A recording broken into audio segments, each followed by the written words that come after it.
Warning, this show contains adult language, so viewer and listener discretion is advised. Welcome to another edition of Up and In It. I'm your host, Adrian Babashoff, and if you're new here, welcome as well. And if you're wondering what the show is about, it's entirely dedicated to improving quality of life for both people and planet through liberation and independence, moving you from surviving to thriving and living life raw.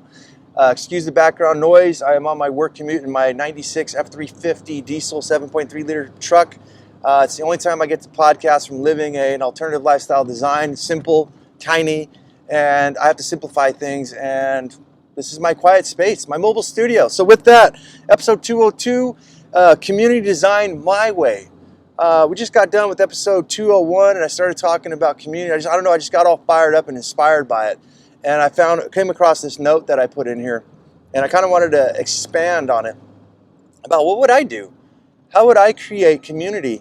How would I do things better? You know, a lot of us always think that we have these great ideas out there, and I see things that nobody else sees, and that's kind of what I want to prove to myself is community design. Well, if I've got these great ideas and I got these things in my head, might as well get them out.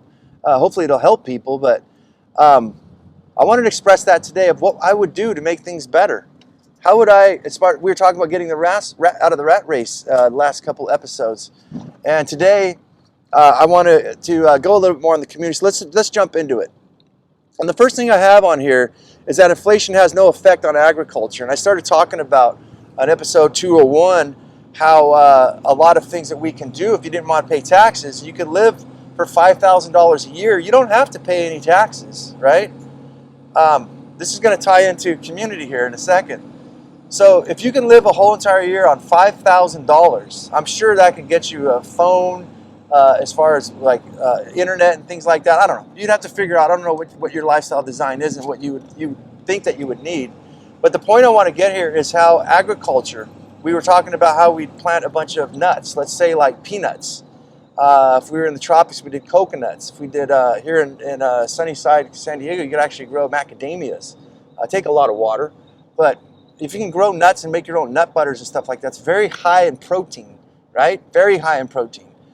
And you can actually sustain off nuts is a lot of protein, a lot of energy. And if you grew such things as a moringa tree, although I've heard debates back and forth about it, the moringa tree is called the tree of life. It's supposed to have every single vitamin and mineral, including proteins and things like that all living things, as far as blood things like mammals, plant-eating animals, need to survive on the planet. If they just ate that, they can survive. Would they thrive? I'm not sure. Haven't tried it, haven't seen enough testing on it, but those are things that I look at in conjunction with nut trees and moringa trees. Now, what's going to happen and how is this going to keep us from inflation, taxes, and live a free fucking life? To go complete anarchist in my book, to just say fuck you and go live off the grid, go off the system. Well, these trees, the moringas and the chestnut trees and the macadamias and stuff like that, avocado trees, they're going to be dropping lots of fruits, right? Lots of seeds, thousands of seeds. Seeds, you can't even eat all of them. You can't even find them all. What's going to happen is you're going to find little saplings going in the ground right underneath the mama tree. What do we do with these things? We start to cultivate them. So we can cultivate these things into trees. We can save these seeds and actually grow them for future generations for ourselves. And as we keep going, guess what? These things aren't taxed. Right? What happens if we go and we get sick of, say, peanuts and macadamias and avocados? And I don't even know if I get sick of avocados, guys. Really, I could fuck up an avocado every single day. Like avocado on sourdough bread. I've been trying to stay away from the bread to get my fat ass to lose some weight. But just avocado with fucking lemon on it. Side note, take an avocado, wipe it with some fucking olive oil, put it and grill it. Grill it and then turn it upside down, load it with salsa and lemon and shit like that, and just eat it with a chip right out of, like, grill it, get it hot. I know it sounds weird. If you're truly an avocado lover, it's good. Anyways, we got bored with these things. Back on track, damn it. Shut up, fatty. We get back on track here is we get tired of these things. We can bring a full-blown tree. I'm not sure if you guys are aware of how much it costs for a tree that's, say, about 3 years old. That's in, say, a 10-gallon pot. Some of these are worth anywhere from $80 to $100 to $200, depending on what type of tree it is. And we can turn around and we can sell that if we so chose to. We could disperse the money to $5,000 towards each a community member, and then they don't have to pay taxes, right? Each member can take, or let's make it simplified. Each member will sell these trees to somebody else until they reach $5,000, and then they'll just quit. And then the next person will come up and they'll sell it until they hit their $5,000 max. So nobody has to pay taxes. Meanwhile, we're being fed, right? And all we're talking about is trees. And we're talking about how we can make some fucking money. We also could look that we can barter if we got tired of these things. If other people have bananas, right? Or if other people are able to give you a ride into town for the next month and you'll trade them a 5-year macadamia tree, right? Currency. A lot of these nuts you can take and you can crack like the macadamias. Just go rolling off the cuff of my mind here. You can cut those things, save them, and actually use them to produce energy. How? They're a very hard nut. Walnuts, chestnuts, macadamias, pecans, all these kind of things. You save those nutshells, and then you can put them in a furnace, and you can light this on fire, and enough of these things where they can auto feed like a pellet stove, right? They can auto feed. That heat can then go up, generate energy into a fan that can spin around what do you call this? An alternator, and actually could produce energy for, let's just say, just the lighting. You see where we're going? Many, many things could be processed here, and we're just at nuts, right? Not those kind of nuts. The crazy nuts people. So anyway, there we go. We just covered on how to produce food, energy, and so many different things. So I was talking on that. Let's go back on. We're talking about food right now. Let's finish up with that. What I look as a no-think, simple system. So what I've actually invented myself, if I was ever a part of a community, is that there's really no thinking about it. If you were going to mix my systems up, my biodegradable container gardening, if we were going to mix them up, it's a perfect 1 foot by 1 foot square. Holds exactly 5 gallons of soil, right? So this is a no-brainer. It's pretty much 1 bucket of coconut coir or peat moss, 1 bucket of vermiculite or perlite, and 1 bucket of compost of your dike. 3 buckets of ingredients. You mix those in, you will get exactly 2 5-gallon buckets or 5-gallon containers in the biodegradable container gardening systems. Now, because these biodegradable container gardening systems are perfectly mathematically 1 foot by 1 foot, we use the square foot gardening method, where you make a plus sign if you want to grow lettuce, let's just say. You make a plus sign. In between those squares, you poke a little dot. And so when people go to grow our salad, they know just make a plus sign. Or I even have a form already built, so you don't even have to make the plus sign. It's got these old, I don't know where these wine bottles came from. I got all this red wine that's invading my home, these wine corks. I have thousands of them.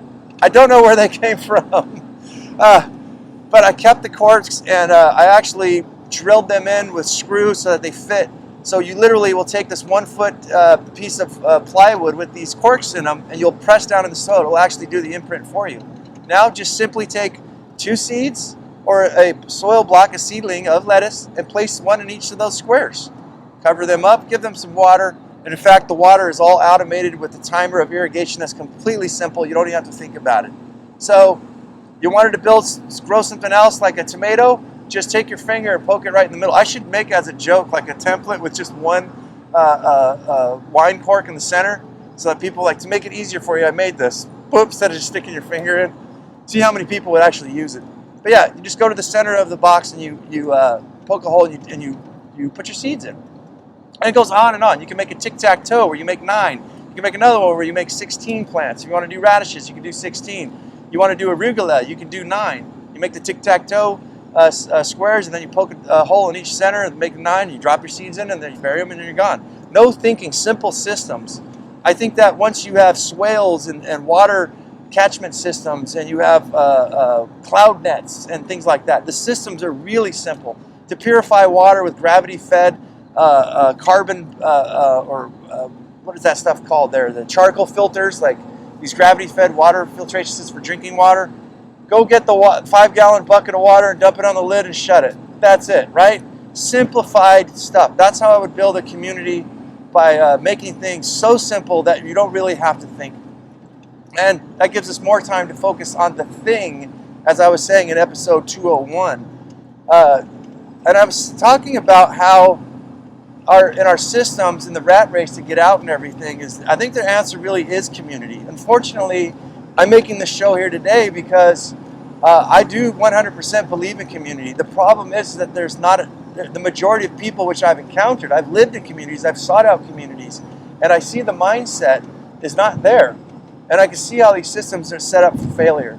So when I talk about community of people too, a lot of you might not even be aware that a lot of people do eco-villages and things like that, intentional communities. And there's places, if you guys are down and out, these people will take you in. All you got to do is do some farm work and stuff like that. They'll house you, and a lot of them need you just as much as you need them. My problem is I want something sustainable, and I actually want to be around a bunch of cool people. You see, I wouldn't really give a shit if someone smokes cigarettes. I'd say, well, as long as you're not smoking around the children, and you're not smoking around the plants, stuff like that, you go off in your own space, and you don't litter, don't throw your cig butts, do what you got to do. If you like smoking tobacco, if you like smoking weed, smoke your weed, but show up when you're supposed to. Don't be a pothead, and not do what you're supposed to or forget, right? There's some potheads, I think, that actually don't get very forgetful, right? I don't know how that, for me, I turn into a fucking dummy. That's why that shit don't work for me, Not to say I'm against it, for me, I can't even put my socks on, right? I turn into a fucking dummy dumbs. But the point being is that I'd like to find people, if I was ever do something like that, that care about the people. It's all about the people first. It's about future generations. It's about sacrifice, doing things yourself, such as planting, black walnut trees that you'll never see the harvest of the lumber. But you put it there for future generations because you know it's the right thing to do. And that if your father or your grandfather done that for you, you would have those things. But out of respect, you finish it. And that's the type of thinking that I look at, is I would hope that my grandchildren would look at that and say, wow, Grandpa planted that black walnut for me? And they're smart enough to look and go, that took years why did he do that? Oh, he did it for you because he knew that you would need wood. Well, what did he get out of it? Nothing whatsoever, other than the gratification, knowing that he left you something here as a gift, and that's at this moment, this intersection in time, that you're able to look at it and appreciate it. That maybe if he's out there, looking down, happy and appreciative to have you as his grandchild, but happy and appreciative that he left you something like this. What a gift. Fuck gold, fuck money, right? All those types of things. I'm not against money and all. I love money. I think we do need money. But what a gift of things like that we can give to just another human being, a fucking tree, right? That's for you, dude. 50 years in the making, right? And that hopefully the mindset would pass on where people would look and go, well, I need to do this for my grandchildren, right? And I need to do this for my kids and my great-great-grandchildren. And the seeds keep happening that way. So it's things that you sacrifice, things that you do for the greater good that you'll never see. But the treasure, I guarantee you guys, and I speak from experience, the treasure that you do, like picking up garbage at the beach and stuff like that, knowing that stuff didn't go to the water because you did it. Nobody else, and there was nobody there to see it. You got the credits to yourself that you've done good, and you get to carry around that fucking ghost gold, is what I'd like to call it right now. That achievement inside yourself. It makes life better. You feel good. You sleep better. You vibrate. You're on a frequency, and people respond to it. So, I don't know, guys. That's the show. I want you guys to go out there, be healthy, be happy. I really think that we should all consider communities, especially this day and age. I don't know what's going to happen. 3 million evictions, 30 million people don't have jobs. If shit hits the fan, consider forming a community. Consider joining a community of people. There's always been strength if you look out through history. Even when you look at kings and queens, like empires, what was that empire? It was a group of people who believed the same beliefs, had the same religion. Unfortunately, sometimes wars are created over religions, often more times than not. But anyways, create a community, join one. Know that there's other ways out there, guys. That we don't have to live in this rat race. There's options. This show, in the lifetime of this show, we're going to share with you guys how there's thousands and thousands of options and what we can actually do about it, what I've actually done about it. the way life should be, not the way it's supposed, not the way life should be, but the way it actually is. There we go. Done. So if you guys could help me out, if I brought you guys any value for this show, please like and subscribe. Give me a review. We're trying to build the show up. We're going to do 2021. If we don't really get some momentum, we're actually going to consider shutting the show down. So please like, subscribe. Only if we bring value to you. Give me a thumbs up, thumbs down, middle finger. upandinitshow@gmail.com. In the descriptions below. You guys can email me, get a hold of me. Let me know what you guys want to hear, how I'm doing, any suggestions, criticism. If you guys like it, it's Up and In It. Check it out on TikTok, Instagram, YouTube, Facebook, and anywhere where they'll allow me to publish these podcasts. As I always say, go out there and have yourself a near-life experience. Don't lose your muchness. Carry on the fire. Human up. Live it, love it, own it, and bone it, my friends.